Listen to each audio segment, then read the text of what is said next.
لو بصينا لحياتنا كويس هنكتشف اننا كلنا ادوار في حياة بعض. كل شخص بيدخل حياتنا بيكون ليه دور معين. الدور ده ممكن يطول، ممكن يكون قصير جدا. في ناس بتفضل معانا سنين طويلة بتكمل، وناس تانية بتظهر في حياتنا لفترة وبعدها بتختفي. لكن الحقيقة ان وجودهم نفسه ما كانش صدفة. كل واحد فينا دخل حياة حد في وقت معين وساب أثر، حتى لو الدور ده ما استمرش. الفكرة بس اننا احيانا ما بنفهمش ده غير بعد ما يعدي وقت طويل. احنا متعودين نفكر في العلاقات بطريقة واحدة بس، ان اي حد يدخل حياتنا المفروض يفضل فيها الى الابد.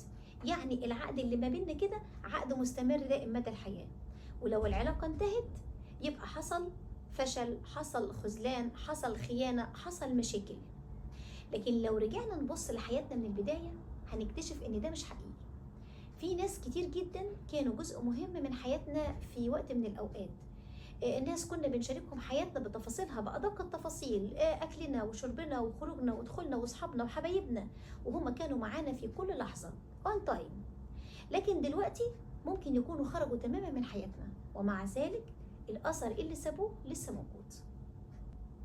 في ناس بتدخل حياتنا عشان تغيرنا للأفضل. شخص يشجعك، شخص يفتح لك باب جديد، شخص يخليك تشوف نفسك بطريقة مختلفة وأحسن مما كنت بتشوف نفسك قبل كده. وجود الناس دي أحيانا بيكون نقطة تحول في مسار حياتنا، من مسار كنا ماشيين فيه لمسار تاني مختلف تماما، أفضل وأحسن. ممكن شخص واحد بس يخليك تبدأ طريق جديد ومختلف وأحسن من اللي انت كنت ماشي فيه، ويخليك تؤمن بنفسك أكتر. هنا حتى لو العلاقة نفسها ما استمرتش، الدور اللي اتعمل خلاص حصل. لكن مش كل الأدوار بتكون جميلة. في أدوار بتكون مؤلمة جدا. ناس بتدخل حياتنا وبتسيب جروح، بتسيب خيبة أمل أو تجربة نفسية صعبة. والطبيعي إن الإنسان في اللحظات دي بيقعد يسأل أسئلة كتير جدا. باب كده من الأسئلة بيتفتح وما بنعرفش نقفله. ليه ده حصل؟ وحصل إزاي؟ ومين السبب؟ ويا ترى فين الغلط؟ وأسئلة كتير ورا بعض ملهاش إجابة. لكن بعد فترة بنكتشف إن التجارب الصعبة دي علمتنا حاجات كتير. علمتنا نكون أقوى، علمتنا نحط حدود، علمتنا نختار الناس بحذر. أكبر من كده علمتنا أهم نقطة، إن ينتقل الأمان من الأفراد للأمان الإلهي، للدعم الإلهي، الدعم الحقيقي اللي بيكون بدون حدود ومش مشروط. المشكلة إننا بنحاول نخلي كل العلاقات تكمل حتى لو دورها الحقيقي كان مؤقت. بنتمسك بالناس وبنرفض فكرة إن العلاقة ممكن تنتهي، مش لأن الشخص ده وحش ولا سيء، لأ، لأن ببساطة مش متقبلين إن بعض الأدوار ليها نهاية. الحياة مش كلها علاقات دايما. في علاقات هدفها إنها بتكون مرحلة مؤقتة وبتخلص.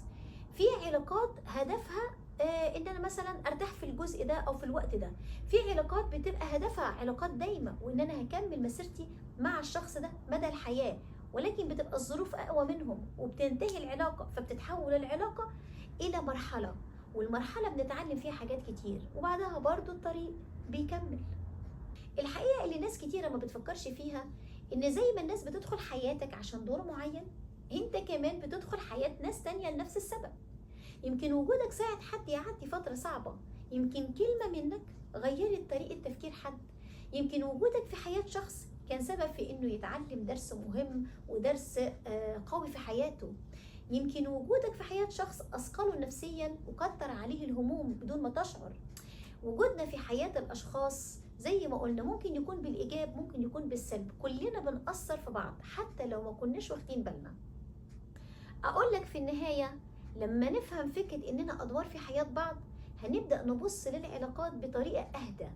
مش كل علاقة لازم تستمر للأبد، وفي نفس الوقت مش كل علاقة انتهت تبقى علاقة بلا قيمة أو علاقة سيئة.